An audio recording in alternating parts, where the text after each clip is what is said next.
Hi everyone, welcome to this episode of Humans of Authenticity.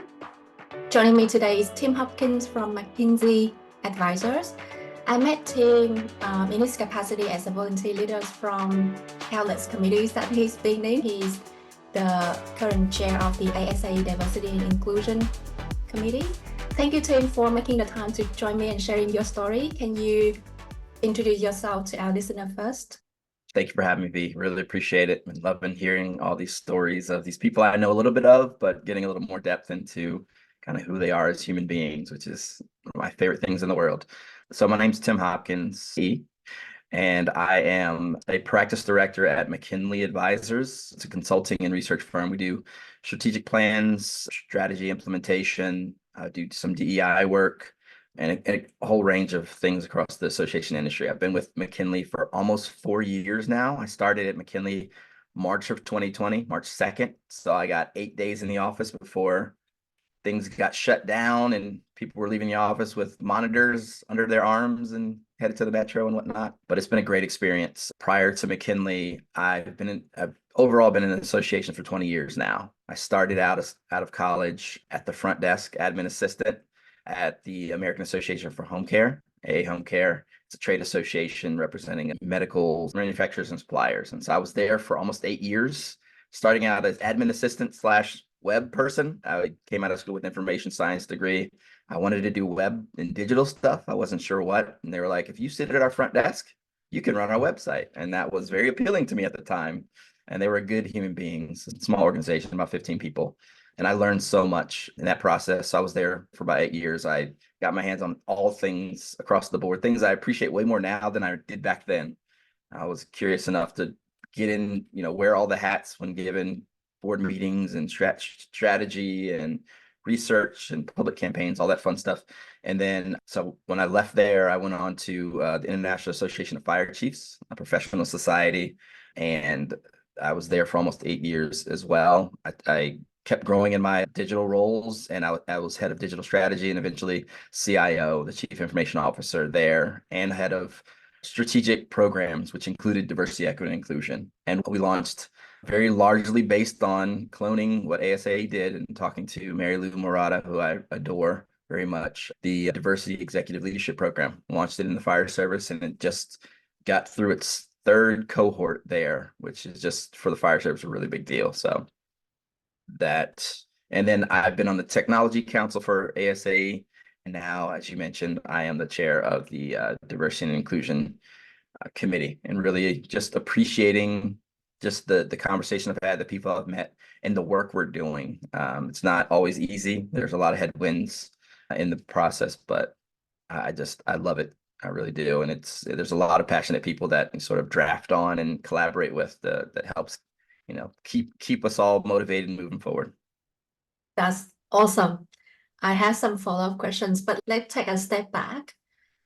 So throughout all of your experience in the last 20 years or so in the association, can you share 3 things that you love about yourself in that journey? 3 things I love about myself in the journey. I think sort of boundless curiosity has been very top of mind. And again, now that I'm older, I'm now into my 40s, and I have kids now, 2 kids, and I'm sort of reflecting. Curiosity is just is everything. I mentioned sort of just saying yes often, especially at the small trade that I was at A Home Care, and getting to find myself in places that I had access. I was with people who make decisions, and I just kept asking questions about why are they doing it that way, and like continue to both ask experiential ones, but I'm also pretty avid reader or consumer of knowledge. Period. I say reader, but it's listener now with Audible and lots of videos and whatnot of sort of just absorbing the knowledge that's available in the space. So the second one kind of thing I've learned about myself over the last 20 years is being willing to have tough conversations. I say courageous conversations. There's a book out there that's called that, and I like that phrasing because courage is such an important thing. And I think when you're young, sometimes you're courageous because you don't know a ton, and there's sort of this go into some conversations with certain expectations of folks and just to be willing to meet and find some common ground. I think I've been able to do that throughout my career, definitely in the last 20 years. I've done it throughout my entire life. I'm half black, half white. I grew up with a blend of cultures. I would go to family reunions for both sides, and I would have discussions about life and politics and religion and all sorts of stuff. And I did not agree with a lot of people, and I agreed with some other people in the process. So, and it was great practice throughout life. And I'm one of seven kids, and so we've never been shy about having difficult conversations when we don't agree. You imagine having seven kids in one place. Not all going to agree on everything, and so that carried over into my professional life. I think that's how I found myself doing more strategy work and diversity, equity, inclusion in particular, because it can be uncomfortable for folks. And I approach it with that curiosity, but also this courage to be like, hey, if you feel comfortable, let's go into that space and have that conversation. I think that stood out. And I think just reflecting on certain conversations I've had that have been really hard, and some that started out in a place that I thought would go to a negative place, but came out of there with, renewed hope of humanity and priorities on, inclusiveness and whatnot. That stood out. And then the other part is just experimentation. I was CIO in my past life, all the things and sort of trying out technologies, but I mean, lots of technologies. I'm good about having all the tools available, but I think trying out things that work, change management has been huge, able to better kind of understand all the things that happened and articulate them different. And I think experimentation is everything. I speak a lot about, and I do a lot of sort of minimum viable product conversations about, when you're want to try something out, finding out what's safe to try with the people that you want to try things out with, be it, launching a new product or service, pursuing, progress on diversity, equity, inclusion, seeing what can we do to make steps forward that doesn't have to take a very long time so we can get out there and learn. Just there's a theme there that I take pride in. I think that's really closely connected to the word innovation. And I really think experimentation is really what innovation is all about. It's sort of really seeking out information, including kind of what the world and your audiences and stakeholders need, and then just trying to learn at a pace that keeps up with them in the world. So those are the three that kind of stand out to me. I really appreciate that. I do see one sort of strong themes coming out from that, as well as your earlier introductions about yourself, is your passion in the diversity and inclusion space. I noticed that, and this is only my observation in this space, and I'm totally new to this space. A lot of the DEI practitioners coming from an organizational management background or an HR background, whereas I saw that you have a very interesting combination of technology. And can I ask you what sparked your interest in the diversity and inclusion space? Sure. Yeah, great question. So at one part, it was sort of raising my hand often. Again, having background, I've done courses and got some training throughout the years on DEI, but getting the opportunity to sort of see it show up throughout each of the organizations I was working at, in the strategic planning processes, in the work we did, having different stakeholder groups, uniting and bringing forward shared voices and experiences, and just it really, got me into that space. And again, part of a big family, a blended family, inclusive leadership is something I've searched for. I have a better articulation of it now, but I've always wanted to follow people like that and also be that and model that behavior. And I think it showed up throughout my work, throughout my career when I first started, but especially when I took on sort of a lot more of leading on digital. You often hear people who are CIOs or CTOs, heads of technology or digital, and you think technology. And I learned and I knew it's not about the technology itself. It's about the human beings, and really, how do you make them understand the possibilities and then apply whatever the latest technology is, AI, or, when organizations were going from traditional association management systems to like CRMs, the customer relationship management systems like Salesforce and whatnot. And so I think there was this inclusive leadership that showed up throughout all my work, and I was helping my last organization on strategy overall, and there came an opportunity where I was given the chance to become a liaison for the what was called the Human Relations Committee at my last organization, and that was essentially the head of DEI and other issues in the association space under the umbrella of human relations. But diversity, equity, inclusion was where really that was a focus area, and so just getting to be with some of the world's best experts, especially in the fire service, doing this work, getting to help create courses, going to the National Fire Academy to help create an anti-bullying workshop that's still out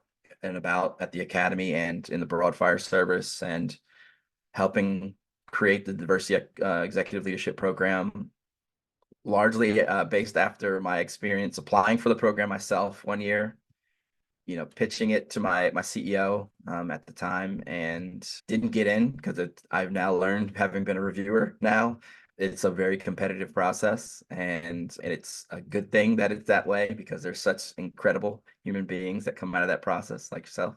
But I think that sort of that passion that I bring to everything I do, and also just seeing the value there, and we've been having conversations about how important it is for the fire service and how to make some step forward. What could we try? What might be an MVP of something to put forward, at least. And my CEO trusted me a lot. I think it was when I raised my hand for something, he knew it was because I was knowledgeable enough and resourceful enough and had the passion to carry forward and bring people along. So I think that was where it was more formalized in the space. And so I got to, train with some of the best, co-facilitate some great sessions with some of the smartest, thoughtful leaders in the space. And I think that it's continued to show up in the work, even though, certain legislative bodies, certain states are pushing back against this sort of blanket bucket of DEI stuff. I think at the core, I mean, you can try to look for certain buzzwords, but ultimately, I think organizations must, be inclusive organizations if they hope to thrive and have diverse people throughout. And I think it's just, I feel justified, even in spite of all the headwinds and having conversations with other people doing great work in this space. And so anyway, long-winded answer to the question. I'm, again, very passionate about this space, and I take pride in having this background as CIO, and also, having this capability, this versatility, and, being able to lead on DEIAB issues, accessibility and belonging being the other two. I can really see the passions coming through in your eyes, and thank you for that. You just reminded me the combination between technology and human resources. You just reminded me of how underrated the business analyst capability in the association sectors. It is the best way to understanding what technology is available for us in the association space, and then combine it with organization processes and how we can bring technology into our work to make our work more productive. Mm-hmm. You just remind me of that. Yeah.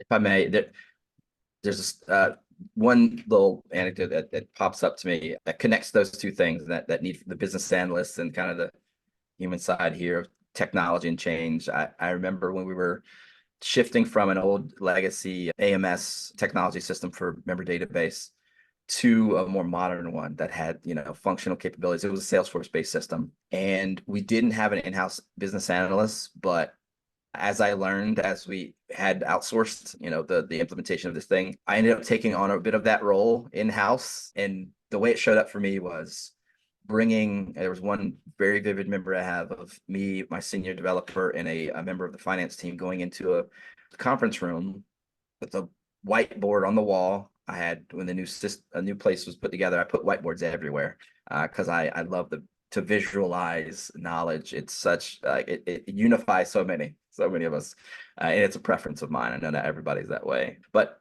talking to this person about what they do and how, the ultimate outcome was, we want to let this system take some of the routine things off of your plate so you can focus on some more strategy elements. And this person seemingly uncomfortable in this space, because as we were mapping things up on the wall, and my senior developers capturing and mapping also, we got to this place where we were able to remove what was 3 hours of work from every single day So that's 15 hours a week that he would have back.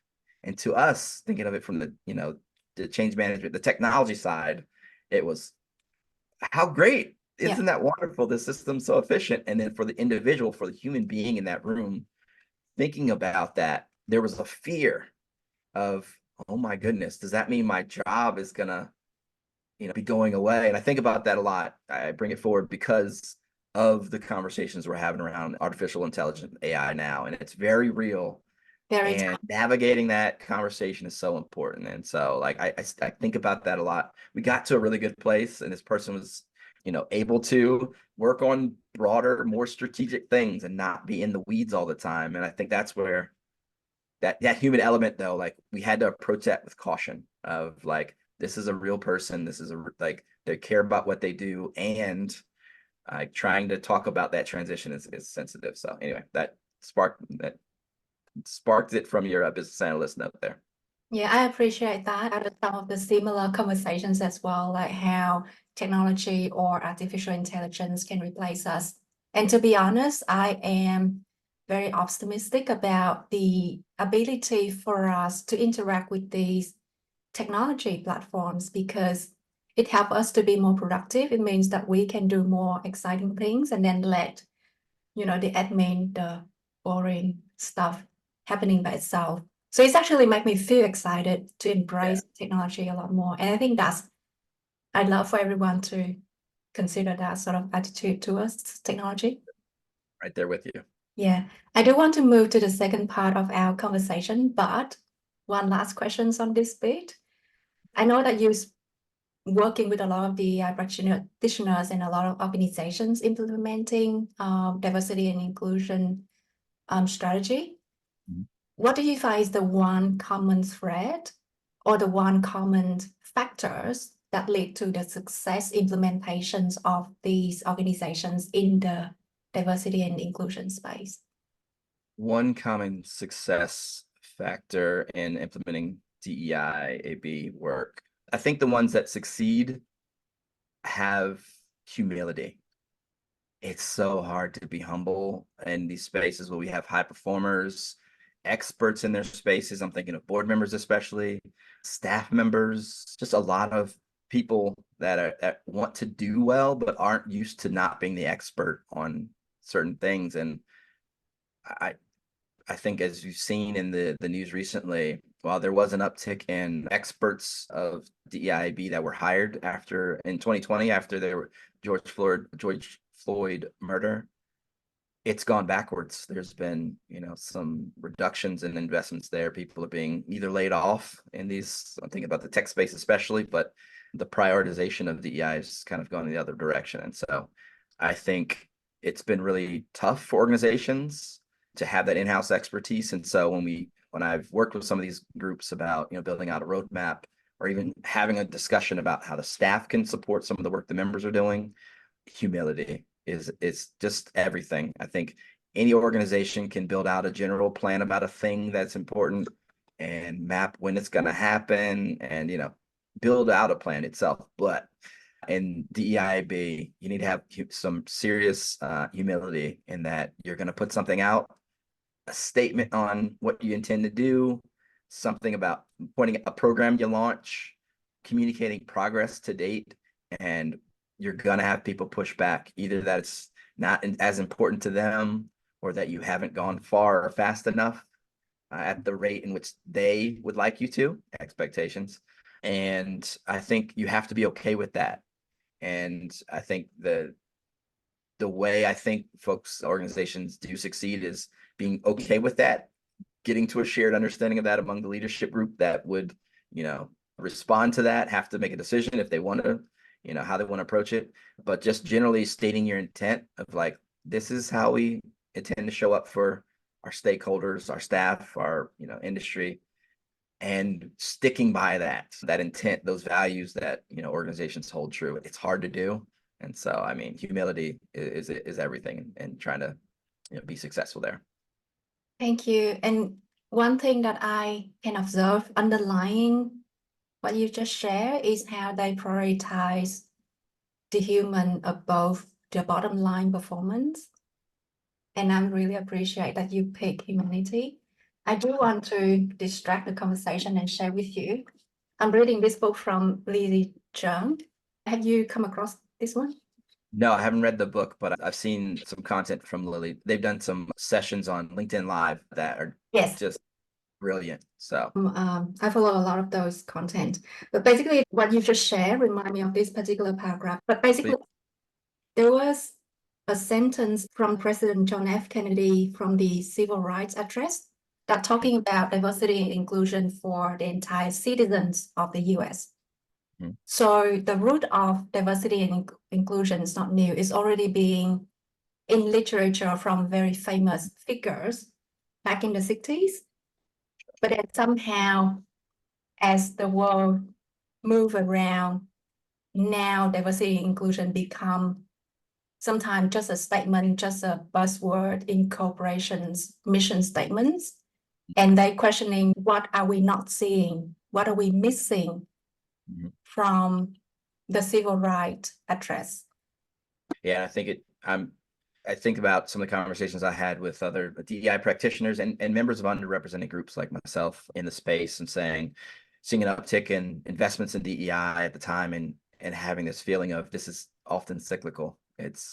There's something that happens in the world. There's an uptick, including civil rights to today and moving forward, where it's a priority, and then at some point it gets deprioritized by different people in positions of power, and it can be exhausting overall. But the ultimate end game of sort of taking care of each other as humans, that motivates a lot of us. So given your expertise in this space, do you think that it will eventually get easier? I don't know, I'd use the word easy by any means. I think the world's demographics continue to shift, especially in the US. And I think US is, I'll be a little focused here because I've worked here throughout my life. We have a lot of work, but there are a lot of people doing great work. And so I do think that with, things like ChatGPT and all these technology applications, it makes information more accessible, which is great. And I think being able to have some, data driven or data informed discussions about, how to show up for all the people within our space, be it members or customers or stakeholders or whatever it is. I think it'll be easier to pull information to have these conversations. That part will be easy. To actually have a difficult conversation where people disagree about priorities, that's always going to be a point of tension. Doesn't have to be, the word tension doesn't need to be a negative thing overall, just that we have maybe points of views that rub up against one another, and having that conversation with some civil discourse, or being able to facilitate a discussion that's among divergent viewpoints. That's another thing that ASA has been doing some work on, that have got some great content coming out in that space. I think that's going to remain not easy, I think, overall. But I think grounding in kind of common shared goals, focus, vision of where you want to end up at organizationally, individually, that part, I'm optimistic. We talked about a little bit of that being a key strength, the thing that some of us lean into a lot. And I'm an optimist by nature, not unreasonably so, but I think I've seen enough, experienced enough to remain in that way. So not easy, but I'm hopeful that, progress will continue to move forward, even if not at the pace many of us would like. That's awesome. Thank you so much for sharing the insight. Let's move to the second part of our episode today. And this podcast is, as you know, built on a selected word. So I provide you with a list of 12. Which one do you select? I selected expectations. Awesome. So in the context of this podcast about authenticity, how do you interpret expectation? I interpret, expectations. I pulled the rough definition. I'll thread it back here. It's expectations are the beliefs or strong assumptions we hold about what should happen in the future. And it could be about our own performance, other behaviors, or the outcomes of certain situations. And I think a couple things stand out to me, that why I chose it was when people see you, there's a certain level of expectations based on their own past experiences with human beings that look like you, human beings are in the space like you are. There's so many situational things that are, jumping to mind that often show up as biases, sometimes in a way that's favorable to you, sometimes unfavorable to you. And then you are in the same spot on the other end, having your own expectations of, the person on the other side of the conversation. Or I appreciate that there is a lot of range in which expectations show up, and that I'm a strong believer in sort of management of expectations, especially from within. I think about things like the concept of like self-confidence. And I think there's a comedian out there that talks about like someone can knock down your confidence, but self-confidence is about self. It's about how you manage those expectations and what you do with it and where you go with that. And I think I've gotten way better at being able to communicate my own expectations throughout life, throughout, personal and professional, boundaries with family members as we've had kids, as my son who's 3, my daughter who's 5 months at this point, expectations for behavior and, all the little things. I'm getting an appreciation for that and how that shows up sort of in the professional space as well. Of, I've managed teams, cross-functional specialists, whatever, across the board, and volunteer leadership ones as well. And just have a great appreciation for people who are able to articulate expectations from what they have, and being willing to say, I know these may not be aligned with what you might expect, but putting it out there, making explicit what is often implicit. And so I have a great fascination with that part of the element of the word expectations. What does the word expectations mean to you, and authenticity? Before these conversations, I did a lot of introspections, and I haven't got to the expectation within part, which I'd like to unpack with you. But growing up, I know that my parents has these great expectations on how I perform at school, how I behave. And at the time, I didn't really know that I can think about their expectations, and I can think about how I can match my expectation with theirs to find a common ground. So again, in on retrospections, now I could have dealt with that a lot better, but that wasn't the case when I was too young to really think about that. So let's unpack your first elements about expectation within, and I think it's a great perspective to unpack it. I know that you gave me a bit of the self-confidence and how you show up, but can you dig a bit deeper for me, or can you give me a story or an example of how do you demonstrate that expectation within? Sure. I think I'll start recent and I'll maybe veer backwards in time. When I joined McKinley Advisors, again, 4 years ago, I was going through a transition of life. My partner and I found out we were going to have a kid that year. And then obviously pandemic happens, and I show up to this new organization. My partner also started a new org a month earlier, 2 months earlier than I did. That's in the beginning of 2020. So like big transitions. And we got to that space because we had an expectation that we wanted to move to organizations that allowed us to continue to thrive and grow. And I'll say for myself, I got to this organization where there's just high performers across the board.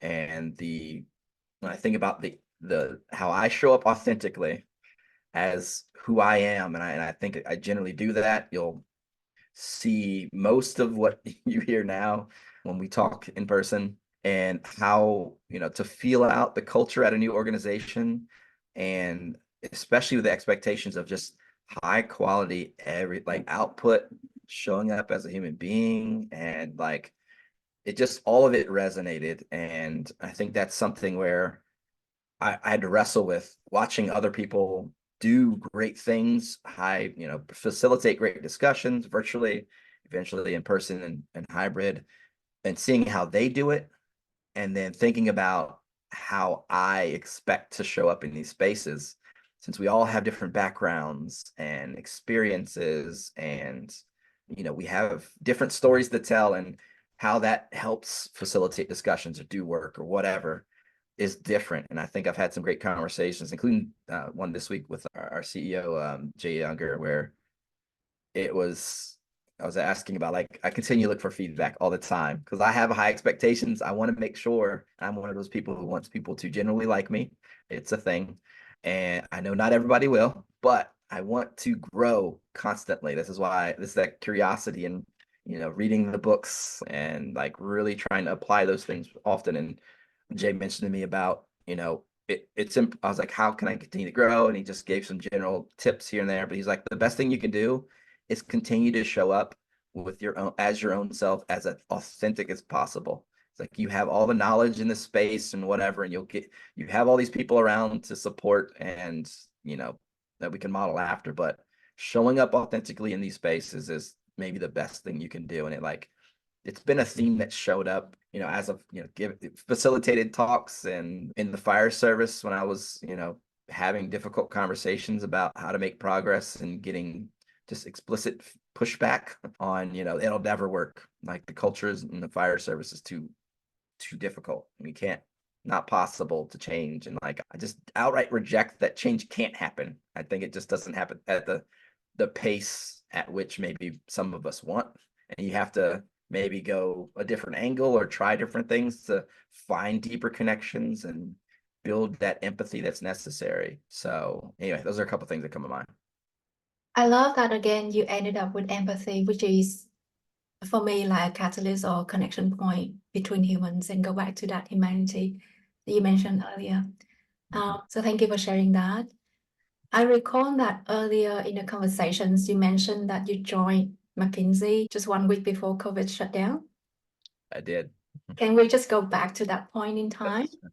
So my assumption is, joining these new organizations, I assume that you have some expectations for your first orientations period, and COVID obviously impacted a lot of that. What went through your mind at the time? I think so. I mentioned I had 8 days in the office because I remember this stretch very vividly. And just the level of detail and preparation before my first day, that was March 2nd of 2020, I had a full schedule laid out for that entire 2 weeks. It was on paper, on my calendar, and I appreciated that level of detail. That was a positive signal that gave me it raised my expectations for what I was going to get because they had been so thoughtful about what was put in front of me. And then to go through that experience of, like, in that first week and a half, I got to, I think, do a couple of in-person interviews. I got to shadow someone on a facilitation, this great leader, Susanna Kelly, formerly at the Architects Association, of just getting to see some folks in person. And I was just like, oh my goodness, like my own expectations kept going up of like what they were able to provide in terms of my own professional growth. So I really wanted to be at the intersection of, the chief staff officer, the CEO, and the board. I wanted just as many reps as possible there. And even in that first week and a half, it was high. I got so much of exposure to best practices, and I got to shadow. And then, that Wednesday, the 11th happens, and everything shuts down. And then, in my previous role being CIO, my confidence in technology, being able to serve our needs from afar, that part was high. And I think I had showed up there going, I need to go here to not be a CIO. I want to be, practicing to be a CEO one day. But I will admit my confidence was really high because I had that background of knowledge of like, this is not, at least from that side of things. Again, this is not to speak to, the obvious devastation of, COVID and the health concerns and the loss of lives. I lost family members throughout the process. But I would say, at least in terms of like starting at a new organization, while it was not easy throughout the entire year, just generally because associations were affected and that affects our business on the consulting side, the confidence in our leadership and the ability to just do impactful work of value never kind of dissipated, which I think this is one of those places where expectations could go up and down overall. And I just think I felt very fortunate to be in a space of like having a background and connections in the association space and experiences that are so versatile that overall it was, it didn't make my confidence wane in the process, even though the world was sort of, upended, understandably so. Thank you for sharing that stories. Now, after going through that experience, and what I'm hearing is you still have a very good experience and you're still very engaged in that organization. How does that experience impact your expectations on yourself and on the organizations you are working with? I think as I've continued to grow as a leader, I think my expectations for any leader is very high. And I think I communicate it fairly well. Always room for improvement, but also my expectations of myself to model the type of leadership that I expect, that has always been a thing. I think if you go through, and for me, it did come from a place where I had seen both, leaders that were doing things. I'm like, wow, I would want that quality as a leader, be it great communication or just showing up for the human beings after they had personal losses, that to prove it's not all about work or whatever it is. And then also the other side of that, whereas, experienced leaders that just, I said, that's not how I'd want to lead. I don't want to show up for people that way as a leader. Everyone makes their choices. And I understand that you need to model that behavior yourself. And I think that's at core the way to at least share what your expectations are by modeling what you expect of others in terms of who you are as a human, how you show up, how you communicate, and sort of your prioritization overall. So that jumps out for me. Thank you. Have you ever set an expectation that is too high, that it becomes scary to work towards it? Oh, absolutely. Is there a story that you can share with me? I think the first one that shows up was more of one's work, and I think there's a personal one I can share. Work expectation. I launched software products at my last organization, and it was so exciting and also scary half the time. We got some amount of budget with a really small squad. I built out a team and had external people, but like building out software and having expectations, and then eventually, like the expectations grew the more we got people excited about the product, getting to the place of having getting some exposure to like the White House and the administration about this product. We had sort of ideated on a whiteboard at some point to help first responders do their job better and respond to wildland fires in different states and help them communicate and order, backup essentially without having to pick up a phone. It was such a cool thing, and also expectation wise, so hard.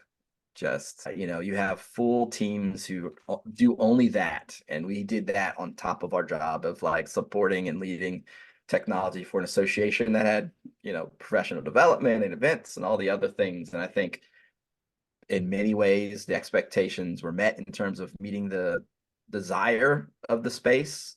I think there were so many places in which we didn't reach that exactly where we wanted to expectation wise, because ultimately we didn't have kind of the resources for it. We didn't there you can only stretch yourself so thin. And I think about it so much like in retrospect about, that concept of, taking the MVP, getting it out to the space, but there's a point in which you do need to get some, additional resources or whatever to keep going. And I think there was just there's an imbalance of expectations of what we asked for and what we got and what we were able to deliver. And I think about that. It's a very specific thing about it's hard to launch software out of associations anyway. I have a whole, you can get a sidebar on that separate from me. But I think that's one thing that comes to mind in terms of the professional side. And then I think on the personal side, again, it's going to come back to parenting, very recency biased. Having a 3-year-old son and a daughter who's almost 5 months in a couple days, of just trying to suspend the expectations of like, oh, first kid was this way, the second kid will be that way, right? I am one of 7. I know that is not the thing. We're not, we're not all equal in the same personality, temperament, whatever. I think I went into it thinking a lot more about the expectations that I had on them, but quickly getting to that place of humility, back to that word of knowing that, they're gonna sort of model, they're gonna look at what you're modeling and try to emulate it, especially the older kid, better mirror overall. And that, for the newer, like our daughter, she's gonna be who she's gonna be. And it's not gonna be the same. And I had, met to measure those expectations about, how she's gonna eat, sleep is huge, obviously, and just how she'll be as a human being. I think I've been just continued to be wildly kind of surprised in a positive way, and how good it would feel just watching and managing my own expectations of what I expect from them. And I hope that carries on. You kind of mentioned about parental expectations on you, and I think about that a lot. I think I didn't have, harsh expectations. There was my siblings were the ones that sort of held my expectations up high. We were pretty close, and I wanted to maybe beat out the person above me who got certain grades, and I wanted, the people, my two brothers behind me, to kind of match what I did academically or just generally being a good human being. And so I think about that cycle there and the dot connections and all the different directions a bunch. Thank you for sharing that. It resonates a lot with me when we talk about parents and children's relationship. And that often remind me of my dynamics between me and my parents. You also reminded me that even though software implementation in association is so hard, I now remember that in every association that I've been working with, I've always working on new software implementation for them. So even though it is hard work, I know that in this sector, we really new technology and new software every day. And then go back to the original questions about setting the expectation that is too high, that it becomes scary. So when we are dealing with something scary, in this example in particular, how do you deal with that unknown factors that scared you? How do you get yourself out of that to be brave and to continue the work and to deliver the product? That's a good question. When I have been in these spaces, speaking only for myself, I've had to lean on that optimism and positivity. I did my strength finders at one point, and my first was positivity. That was like key top strength out of 5. The others were strategic, futuristic, relatable, relation, and achievements. Like, still want to get stuff done and be positive about it. And I think about that optimism and having a clear goal or vision and really having faith that it is the right thing to do. You've done your due diligence to make sure that it is the right thing. It helps a lot. I won't say it's perfect by any means, but I think that, grounding in that vision of what you hoped, the outcomes you hope to achieve, that goes a long way. I think in those spots where things are really hard, it helps to be an optimist, I think. Thank you. Let's go to the other spectrum of the conversations. And when we hear of expectations, we also often hear that the higher expectation, the greater the disappointment. Have you ever experienced that? Oh, sure. Is there a story that you can share with us? Let's see.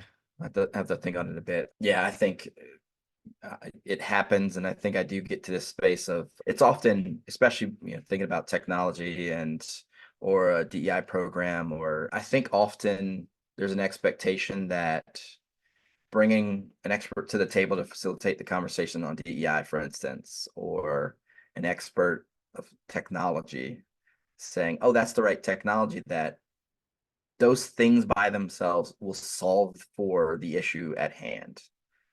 You can't just throw technology at a thing and hope and like it'll be fixed, right? And I think no one person can do DEI transformation on their own. There's so many interconnected dependencies. And I think that stands out a lot. I think I'll share one example. Over the last couple of years, I worked with a client and did some research on what members thought priorities should be in terms of DEI, expectations of the organization and where they've been. And it was the hardest survey I'd been a part of. There was a clear, disagreement on what the priorities of DEI were. And, we got great data back. A lot of it was, I don't know, there were a lot of very mean things put into the survey. I felt bad for the team that had to even fill the survey. The team we work with got lots of emails, hundreds. They counted, I think it was 400 some emails from our member base of just people saying that people doing DEI should be fired, and bringing up critical race theory that we hadn't brought up at all. And we sort of grounded the expectations and how do we show up for all members and use the words diversity, equity, inclusion. But I think it was completely different. And I think that by itself was just it was not overall surprising, but for all of the thread I talk about the optimism and hope and all those things, it was the most challenging because I'm so used to at least finding common ground to make a little bit of progress forward. And in that case, we had facilitated lots of conversation with leaders about priorities, and there was a lot of pushback to the point in which the organization wasn't willing to kind of even take steps forward. They said, we need to pause everything we're doing. And we ended up just, stopping our work with this client and say, hey, look, we can't do this without you. We can't care about it more than you do. And I think like our alignments of expectation can be so far off that, just throwing a facilitator at it didn't fix it. Like there's a lot of searching from within and truly talking about who you want to be as an organization and the leaders of this organization that were struggling with it, what kind of leaders they want to be and what legacy, what they want to leave behind, 10 years from now, 20 years from now, when their member base looks completely different. So I don't know, that story came to mind of just it a challenge. And I'd been through challenging conversations and work, but I'd been so used to being able to make progress. And that one in particular jumped out as I think their expectation of us was, hey, you do this work, you'll be able to, make our organization turn around what the priorities of DEI are. And I think while we had a lot of people feel heard in the process, the leadership ultimately chose not to proceed. And, ultimately, I think that's going to be a long-term detriment for the organization. Hopefully they'll come back around. But and again, on the other side of this technology stuff, I mean, can't just throw ChatGPT at whatever the org problems are, or a new CRM, or Zoom to fix like meetings. That's just another bit that showed up recently of Microsoft's launched or talked about their latest Copilot, their AI app, and how they promised to like fix meetings or something. And a lot of their like statistics of like, we're gonna fix all these with our AI bot, and it's like, no, that's false. My friend Juan Sanchez, CIO at Intelios, kind of pulled forward that part, and we had a good conversation about it of just you can't expect the technology or the a lone person to fix all of the things. I think you need to have more managed expectations than that, and definitely have experienced that in so many different ways. There are two things I love about that stories. Thinking about, again, that quote, the higher the expectation, the greater the disappointment. For me, it's a reminder for myself sometimes to set the expectations as realistic as possible. We can give it a bit of buffer for inspiration and motivation. But I think in this scenario, realistic is good. The other thing I love about your story is underlying the issue that you find. You then go back to the values and the leadership and how the leadership show up. Because what I'm hearing is without that underlying values that become the compass for the organizations to show up, then the rest of the work cannot be as progressive as they would like to be. Yeah, I like that. The compass for sure. I think that's how the value should be. It shouldn't just be words on a wall, on a website, on a PowerPoint slide. They need to culture is your values kind of in action, and Yeah. how people show up when you're not in the room. And while I've mentioned about managing expectations, one quick note of I still, and again, this is not surprising how much I've talked about optimism and positivity. I still like to set aspirational goals, and I still have set high expectations for the progress groups can make, but manage my own expectations on what might happen. And that's playing out scenarios in which, you don't know you can't control all the variables, but I still have high hope for just humans in general. And get back to the theme of DEI in particular, that, ultimately we're going to want to be a more inclusive organization of people, of whatever.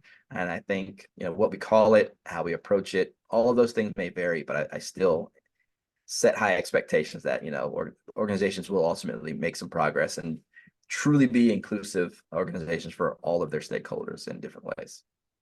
That's really cool. Thank you. Before moving to the last question, is there any other story you would like to share with our listeners about expectation, or anything else you want to share? I think, one thing I would consider myself sometimes like a very strong creative mind. I used to write a bunch of creative stories, hosted an event for 10 years in Alexandria, Virginia, bringing creative writers to the stage, just showcase original writing in different ways. And I would say there's a balance that you're thinking about expectations and creativity. It's really important to not be too rigid on expectations, and so that you still allow for some creativity. And so and this shows up in work. There's a certain methodology I like that's called objectives and key results. It's used in the tech space. I've been using it for a lot of strategy implementation at organizations, but it's the simple version of it is, there's an objective that's a very clear statement of where do we want to go as the destination. And then key results are essentially metrics of success that'll tell us that we're getting to that place that we want to go. And what I like about this methodology is that what's not included is how do you get there, right? It says, these are, if I think analogy I use often is, have an awesome trip with my family across the country. And that's the objective, the destination. And there's a feeling involved there. It's motivational. And metrics of success would be 100% of the family says they had an awesome time. We made it across the country and we maintain a certain distance or time or speed or something like that. But it doesn't say, hey, drive south for 20 miles and then west and then stop to get gas and all those things. I think there's creativity involved in that process. Maybe you want to veer off the path and go visit, sites along the way, and it doesn't have to be a direct path. And I think about that a lot for organizations doing whatever they're doing, or you in life doing whatever you're doing, of saying like, I want to accomplish something and it's ambitious, but it's motivational. And I need some specific like checkpoints to tell me I'm getting there, but your path to that place like needs to still allow for some creativity, some freedom, and for these other, variables to show up that often can be pretty amazing. So just that balance. So that balance of expectations and not being too rigid and allow for creativity and autonomy and freedom. It's so important. So important. I love how you say allow some space and flexibility when you set expectations. And even when we map our plans, we should also add some of that paddling. You reminded me of how I run my road trips. I mean, we have a destination, but I often turn left and right depending on lookout points or an ice cream shop on the road. And I think, and it's all about happiness is not the destination, but it's the journey along. And whenever we stop, we took great photos, have the best ice cream on the way. So that's really lovely. We're getting to the last question of the episode. Thank you so much for staying with me so far. Thank you. So imagine that all of a sudden you have a day off without any agenda, no appointments or expectations tomorrow. How would you spend that day? Let's see. I would probably, I'm sort of balancing what my want for a nap and my strong desire to just hang out with my kids and my partner. And so I think I would probably go the route of keeping the kids home, going with my partner to go somewhere. We'd get in the car, maybe go to a museum or have some experience. You mentioned that part about the happiness, and I think a lot of those things come from just having great experiences that you can talk about later on. We did that a couple weeks ago with our son. I had our daughter go over to her grandma's house and then just took our son out of school and went down to the DC Zoo. And I'd never been. I've lived in Alexandria, Really? Virginia. I'm born and raised here. I've been in the DC area. I've never been. And so it was so cool just to experience it through his eyes and in gaps of time that I have. And so if I had the day off, that would be top of mind. Even if we went back there again, it was just he's able to articulate things and see the world. And I'm just it fills my cup, if you will. And so that, and then later on in the afternoon, everyone would go down for a nap, including myself, because sleep has been, spotty with a newborn. So Of course. Thank you so much. It sounds lovely. Well, tomorrow is the weekend, so hopefully you can build some of that in your weekend plans. This is the end of the episode. Thank you again for your time and sharing all of your stories. I learned a bunch and I had a lot of fun in the conversations. I hope you enjoyed it too. Yeah, thank you so much, V. I really appreciate you inviting me on, and I appreciate the thoughtfulness in which you approach this. It's been wonderful to kind of watch from afar and now just to be a part of. I really look forward to kind of following along and, getting to know more of the authentic humans behind this space that we both love. So thank you. I appreciate the feedback.